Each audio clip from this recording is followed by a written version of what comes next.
Have you ever been in a heated argument where your heart races, your thoughts scramble, and your voice gets louder? You argue to prove a point, to be right, to win. But what if I told you that this very need to argue, this urge to prove yourself, is a sign of weakness? Think about it. When was the last time you felt the need to win an argument? Perhaps it was with a colleague who undermined you in a meeting, or maybe it was with a friend who didn't understand your point of view. In those moments, you felt the fire of frustration burning inside you, didn't you? You were convinced that winning this argument would make you feel stronger, validated, even powerful. But what if I told you that the desire to argue is actually masking something deeper? What if the need to argue, to prove yourself right, is a reflection of your own insecurity, a deep fear of being wrong or being misunderstood? Friedrich Nietzsche, one of the most influential philosophers of all time, believed that the desire to argue wasn't a sign of strength, but of weakness. He argued that people who feel the constant need to win debates or prove their point are often driven by fear of not being good enough, fear of being judged, and fear of being vulnerable. But here's the twist.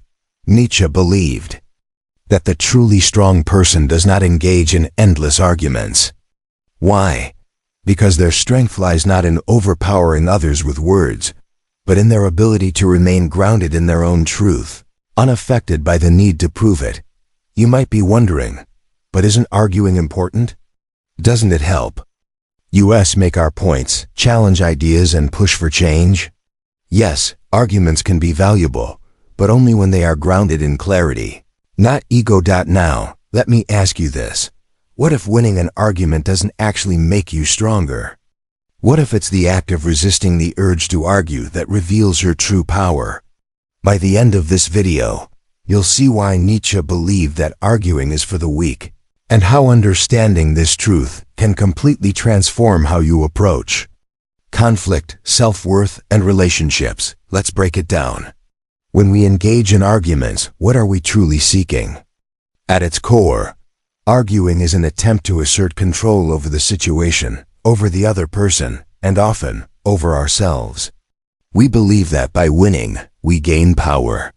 But the reality is, arguing isn't about power. It's about something much deeper: fear.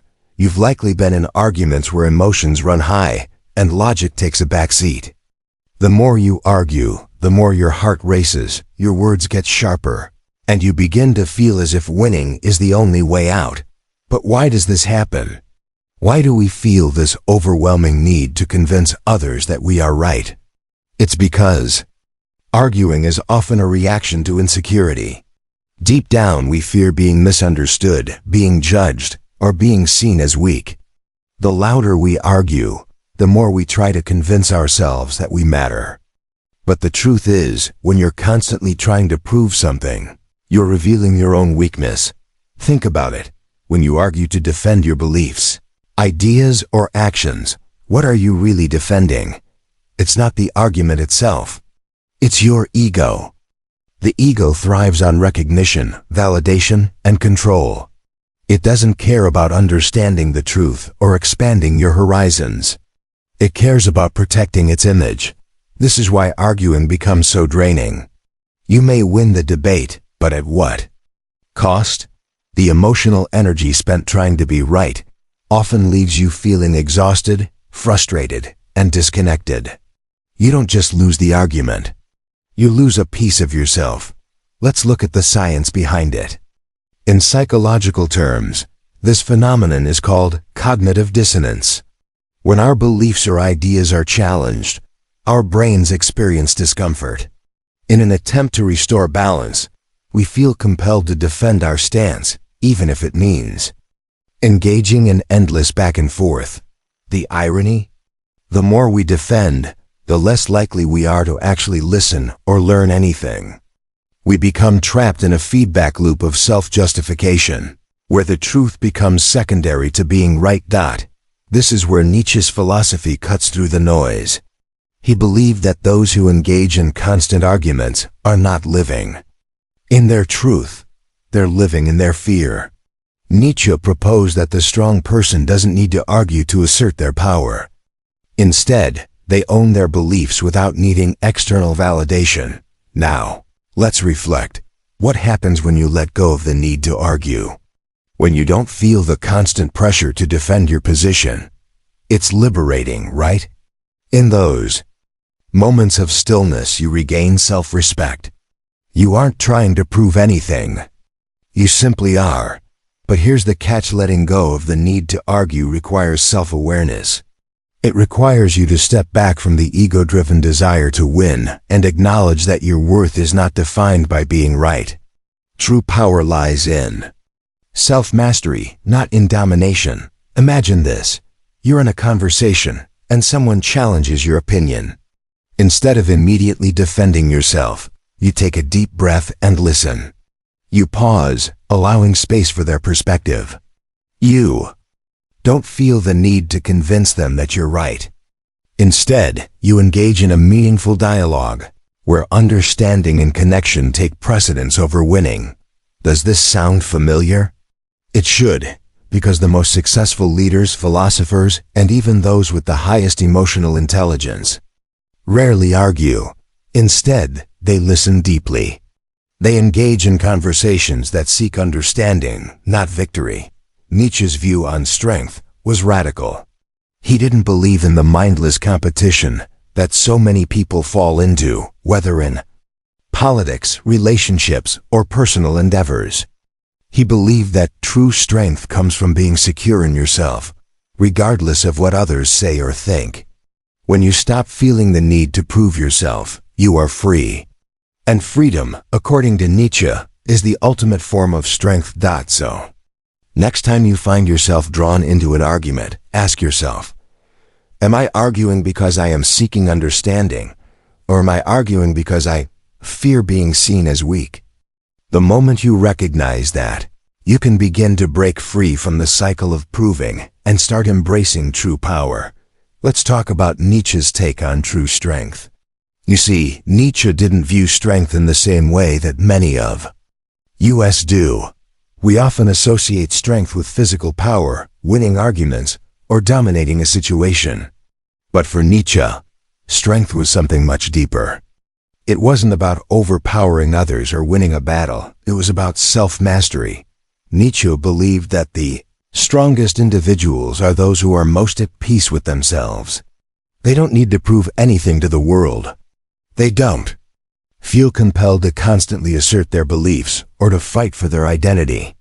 Instead, they possess an inner clarity and calm that doesn't rely on external validation.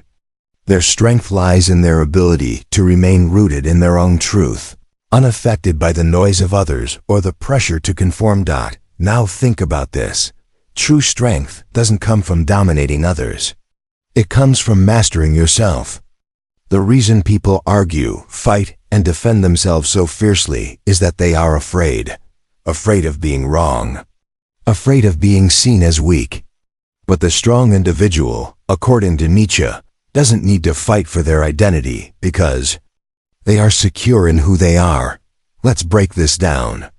When you argue to prove your point, what are you really defending? Yourself. You are trying to protect your ego from being exposed, from being vulnerable. Nietzsche would argue that this is a sign of weakness. When you feel the need to defend yourself, to justify your beliefs, it's because you are insecure about your position in the world.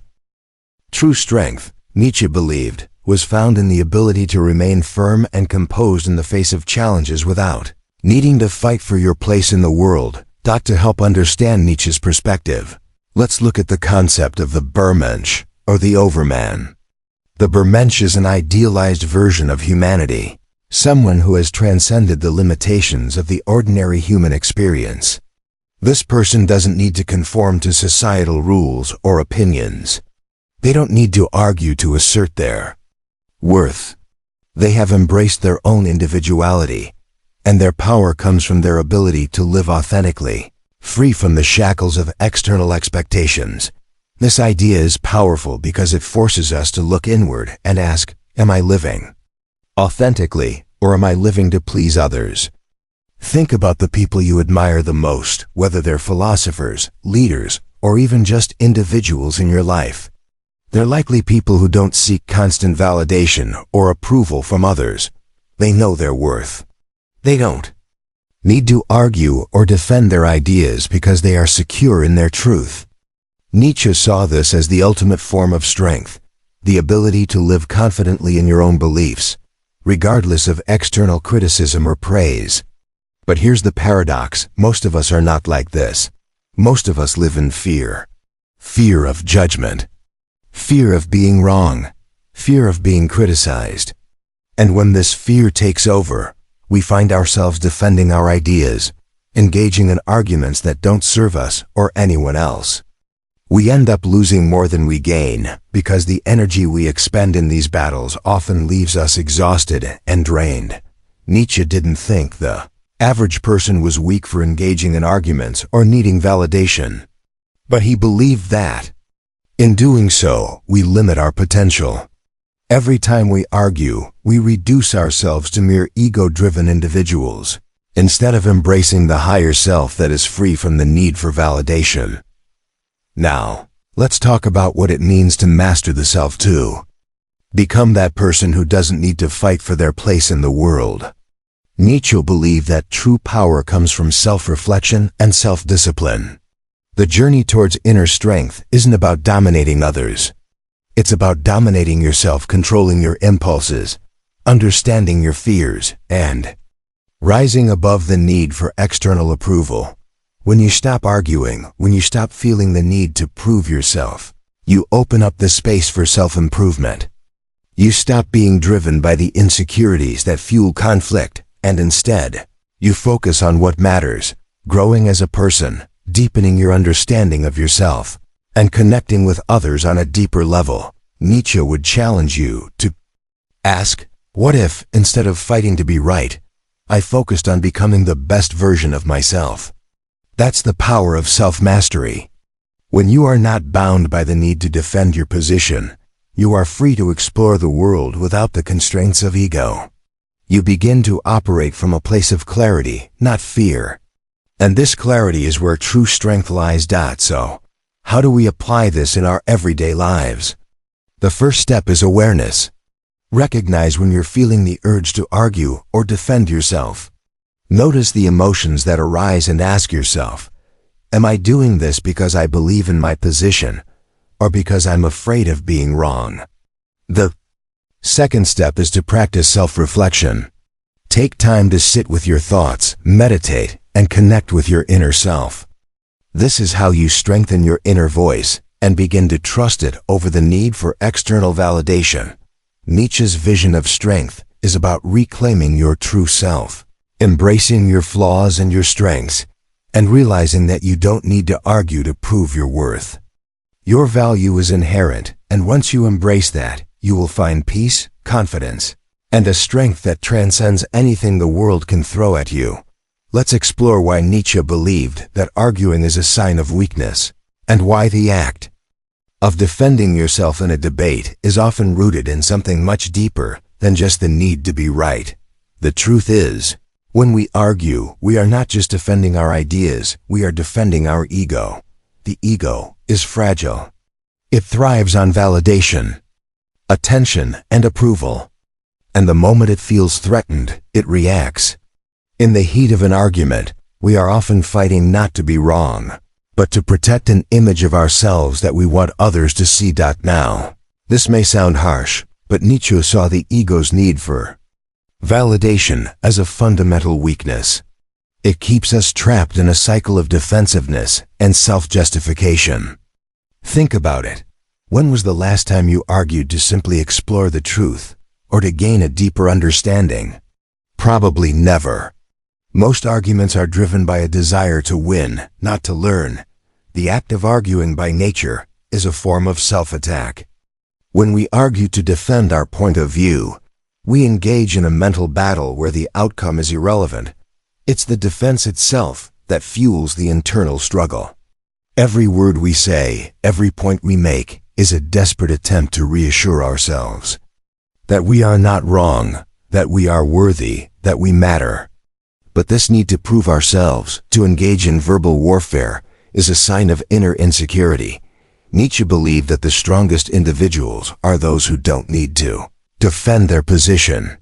They don't need to argue because they have already achieved a level of inner peace and self-awareness that doesn't require external validation. They don't need to convince anyone of their worth. Their confidence comes from their ability to be who they are, without needing others to affirm it. But why do we argue then? It's a natural human response, yes, but it's also deeply conditioned.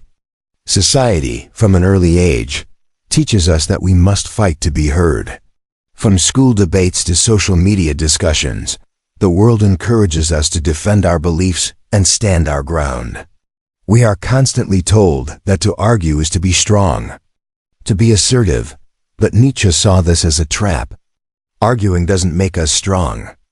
It only reveals the parts of us that are still unsure, still dependent on the world's approval. So what happens when we constantly engage in this cycle of defending ourselves? We begin to feel exhausted, both emotionally and mentally.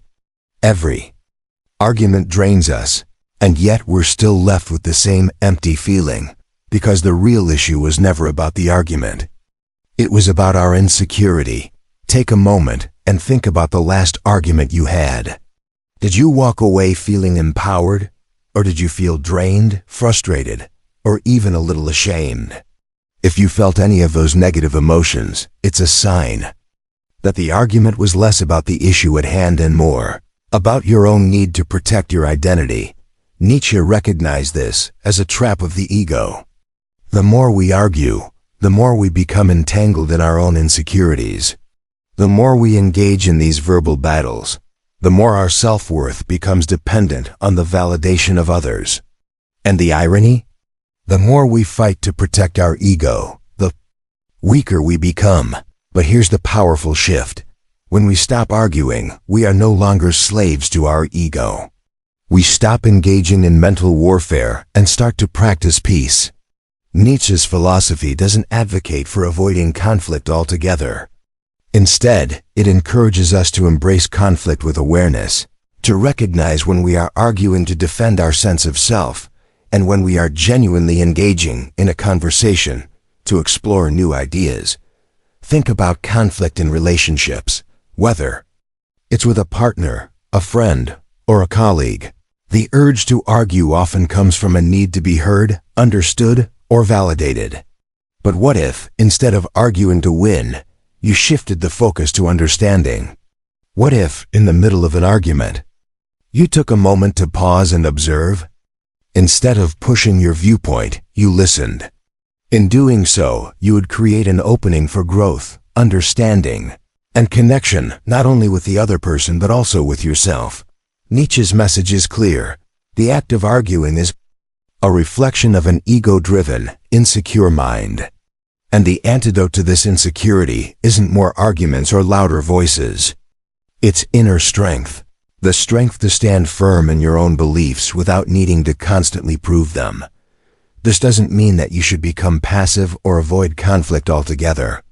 Instead, Nietzsche challenges us to become aware of when we are defending our ego and when we are engaging in genuine, open conversation.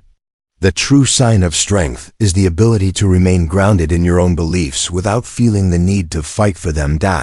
So, how do we break free from this cycle? The first step is to recognize the ego's influence. When you feel the urge to argue, pause. Ask yourself, am I defending my truth, or am I defending my ego? If it's the latter, take a step back and choose not to engage. Mastering this inner battle is the true path to strength, and it's a journey that Nietzsche believed would set us free. This part dives into the psychological aspect of arguing as a reaction to ego and insecurity, reinforcing Nietzsche's idea that true strength comes from within.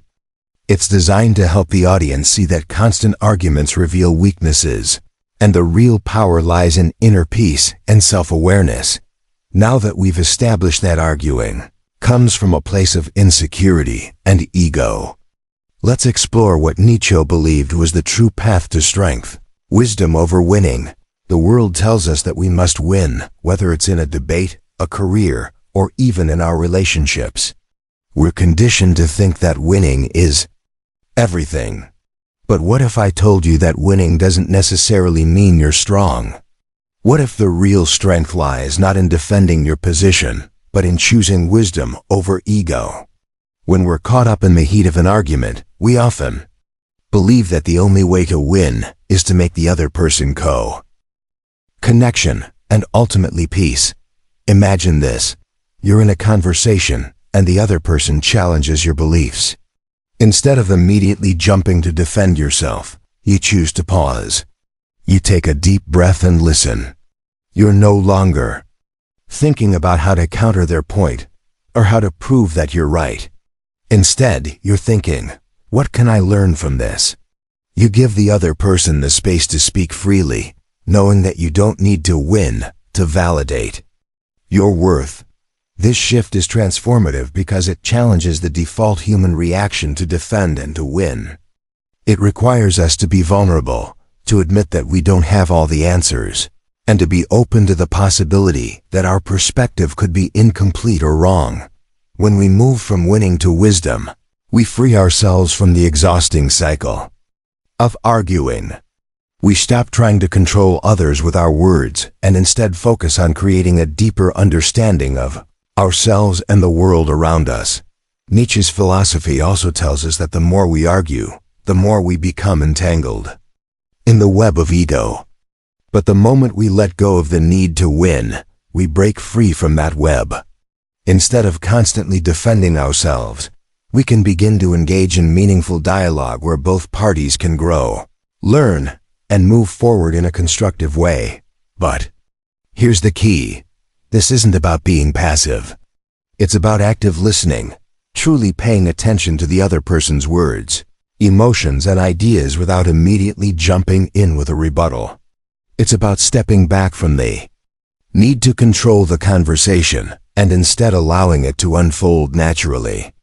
The more you practice this, the more you realize that true power doesn't come from the words you speak, but from the space you create for others to express themselves. This doesn't mean you'll never disagree with someone, but it does mean that the disagreement won't come from a place of fear or defensiveness. You will be able to engage in conversations where both sides are heard, respected, and allowed to express their truth without the need to be right. Practical application. The next time you find yourself in a debate or an argument, try this exercise. Pause before responding. Take a deep breath and ask yourself, am I trying to win this argument, or am I trying to understand? Shift your mindset from defending your position to exploring the other person's perspective. Listen without preparing a counter-argument. Just listen and absorb. Respond with wisdom. Share your perspective without needing to win the exchange. This shift can completely transform how you approach conversations and conflicts. Instead of feeling drained, angry, or defeated after an argument, you'll walk away feeling empowered and at peace, knowing that the real victory is the wisdom gained from the conversation, not from the outcome. Nietzsche's wisdom isn't about avoiding conflict. It's about transforming conflict into growth. He challenged us to embrace conflict not as an opportunity to win, but as an opportunity to elevate ourselves and others. The true test of strength isn't in the volume of your voice or the sharpness of your words, but in the quiet confidence that comes from knowing you don't need to prove anything to anyone. So, next time you find yourself in a conversation where you feel the urge to argue, ask yourself, what if I chose wisdom instead of victory? What if the greatest strength is not in overpowering others, but in understanding them? Now that we've explored why arguing is often a reflection of weakness, and how wisdom can replace the need for constant defense, let's dive into the transformational insight that will change everything. True power comes from within.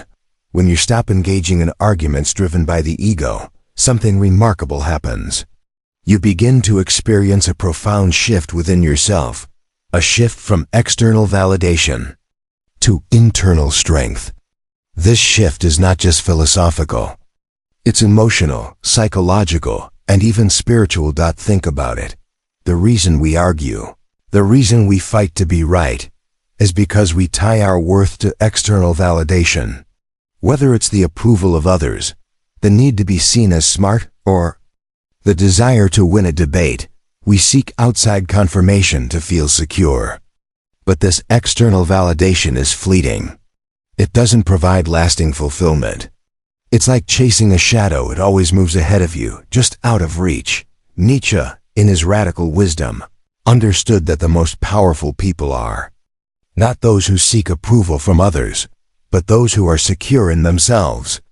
The person who doesn't feel the need to argue is someone who has mastered their emotions, their ego, and their sense of self-worth. Self-mastery is the key to freedom. When you stop needing to prove yourself, you stop giving away your emotional energy to others. Think about how exhausting it is to constantly defend your ideas, to fight for your place in the world. It's draining. But when you let go of the need to argue, you reclaim that energy. You begin to feel lighter, more grounded, and at peace with who you are. You realize that your true strength doesn't come from defeating others. It comes from mastering your own mind. The real power is in the space between your thoughts. When you are able to observe your thoughts without identifying with them, you step into a place of stillness and awareness. This space is where true transformation happens. Instead of reacting to the world based on your conditioned beliefs, you begin to respond from a place of clarity and wisdom.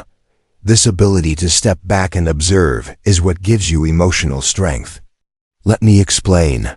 Emotions, like thoughts, are not who you are. They are temporary states, passing through you like clouds in the sky. When you engage in an argument driven by fear or ego, you're reacting to the emotions stirred up in you. But when you master your emotions, you realize that they don't control you. You can choose how to respond. For example, in the middle of an argument, you might feel your anger rising. Instead of giving in to that anger and saying something you'll regret, you can pause. You can observe the anger, understand its root, and choose not to let it dictate your actions. This is emotional strength, the ability to stay grounded and calm even in the face of conflict. Think about people you admire. Those who remain calm and composed in even the most challenging situations. They don't need to argue or fight to be heard. They listen, and they respond from a place of inner peace. These individuals have mastered the art of emotional self-regulation. And this mastery doesn't come from suppressing emotions. It comes from understanding them, observing them, and choosing not to let them control your actions. Self-mastery is not just about controlling your emotions. It's about mastering your mind. Nietzsche believed that the greatest form of strength is the ability to be at peace with yourself, regardless of external circumstances. When you stop arguing, stop defending, and stop trying to control the situation, you free yourself from the mental chains that keep you trapped in cycles of insecurity and fear. When you stop needing to prove yourself, you open up a world of possibility.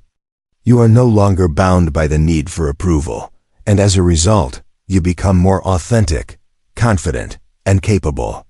You stop measuring your worth by external standards, and instead, you begin to see your intrinsic value. Now, let's take a moment to reflect.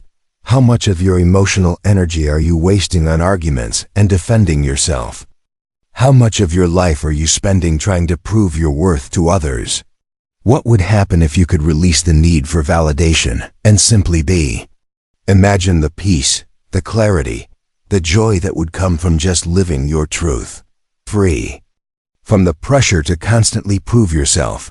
This is the ultimate realization. You are not defined by your thoughts, your arguments, or your need to win. You are defined by your ability to stay grounded in your own truth, to stay calm in the face of chaos, and to live with the wisdom that you do not need to fight for your place in the world. In the next section, we will explore how you can fully embrace this realization and begin to step into a life of limitless freedom, a life where your strength is no longer tied to defending your beliefs, but to the mastery of your own mind. But for now, take a deep breath. Reflect on these questions. And remember, true strength is not about winning the argument.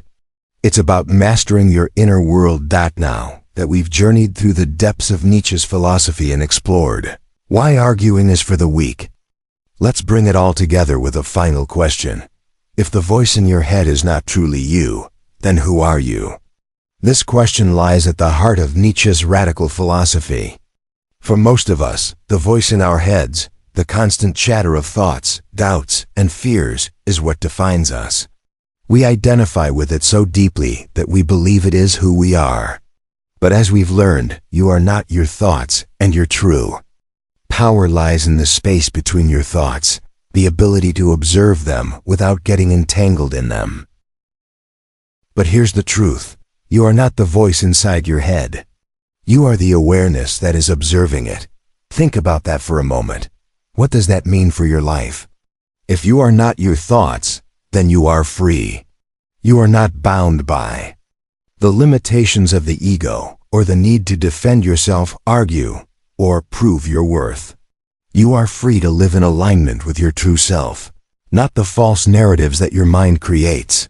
This freedom, the freedom to be who you truly are, without needing to win or control others, is where true power lies. It is not the power of the loudest voice, the strongest argument, or the most convincing rhetoric. It is the power of inner peace, the power of being grounded in your own truth, and the ability to engage with the world not from a place of fear or insecurity, but from a place of deep self-awareness and confidence. Imagine walking through life without the constant need to defend yourself. Imagine engaging in conversations not to win, but to understand. Imagine being so secure in who you are that the opinions of others no longer shake your sense of self. This is not fantasy. This is the reality that awaits you when you stop identifying with your thoughts and start living from a place of awareness. So what does that look like in practice? It means that next time you find yourself in an argument, instead of immediately jumping in to defend yourself, you take a step back, pause, recognize the urge to prove yourself and ask, is this coming from my ego or from my true self? When you can recognize the difference, you'll begin to see just how much of your energy has been wasted defending a false image of yourself. It means that you start practicing the art of active listening. Instead of thinking about what you're going to say next in an argument, you actually listen without judgment, without a desire to counter the other person's point. You listen to understand, not to defend. In doing so, you create deeper connections with those around you. It means that you stop attaching your worth to the need to be right. You no longer define yourself by your ability to win an argument, but by your ability to stay true to your values and respond from a place of calm and clarity. But here's the most important part. This is a practice. It doesn't happen overnight. It takes time, patience, and commitment to stepping outside of your ego-driven habits. But with each passing day, you will notice a shift. You will notice that you don't get as emotionally charged during conflicts. You will notice that your relationships become deeper, because you are no longer focused on being right. You are focused on understanding. Nietzsche's message is clear. The greatest power is the ability to remain true to yourself, regardless of external pressure. When you stop feeling the need to argue, to defend, and to prove yourself, you will experience the freedom of living authentically. And here's your challenge. Over the next week, pay close attention to your conversations. Observe your reactions. Are you arguing to win, or are you engaging to understand? Take note of the times when you feel the need to prove yourself, and pause. In those moments, choose to step into your true power, not the power of the ego, but the power of self-mastery. As you begin to practice this, you will experience the shift. You will begin to notice how much energy you've been spending on defending yourself, and how much peace you can experience when you let that go. This is the path to true strength, the freedom to live authentically, to engage with others from a place of understanding and self-awareness, and to no longer be bound by the need to win. Remember, true power doesn't come from controlling others or winning arguments. It comes from mastering your own mind and embracing the quiet confidence of knowing who you are. So, I leave you with this final thought. Will you continue to argue, or will you choose wisdom? Will you continue to fight for your ego, or will you step into the freedom of self-mastery? The choice is yours. And with that choice, you step into your true power, limitless and free.